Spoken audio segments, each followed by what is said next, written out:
amin'ny fitoeran'ny kolontsaina malagasy izay sehatra ahafahana mampivoatra ny resaka kolontsaina eto amintsika. Sehatra anankiray ahafahana iarahana miasa ary mahafinaritra tokoa ny zavatra vitan'ny zareo.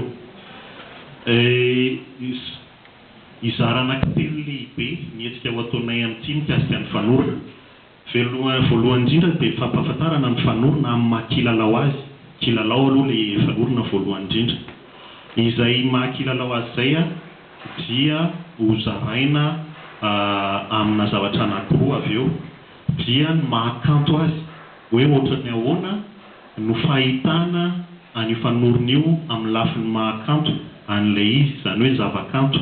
Misy an'ireo artista rola izay sady mpikambana ao anatin'ny fikambanana iray no nitrandraka ihany koa an'izay fanorona izay anao varotra fampirantiana ry zareo mandritra an'io herinandro io.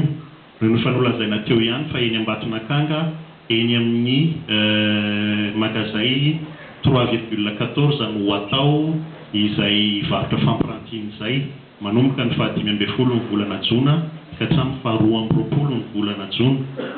Ao anatin'izay fampisehoana ny mahakanto izay dia niezaka izy roa ireo hijery ny fomba fanehoana an'izany fanorona izany raha amin'ny lafiny zavakanto.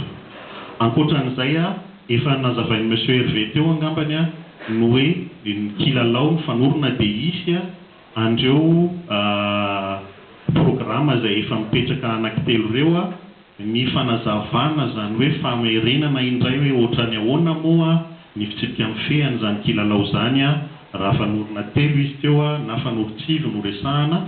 Efa ngambany ho avelantsika ny IKM ny tena hikarakara an'izay.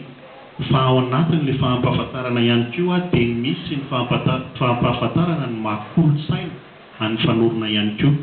Kolontsaina ilay izy fa maninona ny atao hoe historika na ny tantaran'izany kilalao izany dia ohatran'ny ahoana ny zavatra mety hita ao anatin'ny ao ambadika izay tantara izay.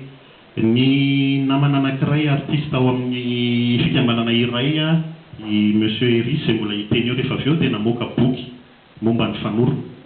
Ao anatin'ilay boky dia mivelatra ny zavatra tantarainao manomboka any amin'ny fitsipika izany ny fomba filalaovana anazy taiza sy taiza nisy ny lalao azy voalohany oviana ny nanomboka izany raha ohatra fantatra dia inona ny kilalao mety mitovy azy, fa ihany koa ny ao ambadika izay hoe inona ny maha-kolontsaina n'izay fanorona izay.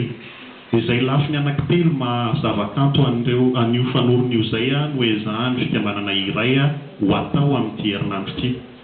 Araka ny efa fanaonay dia ho ezahanay mba amin'ny lafiny mahatanorana satria tanora daholo izahay ny mpikambanao no hanehoana an'izay.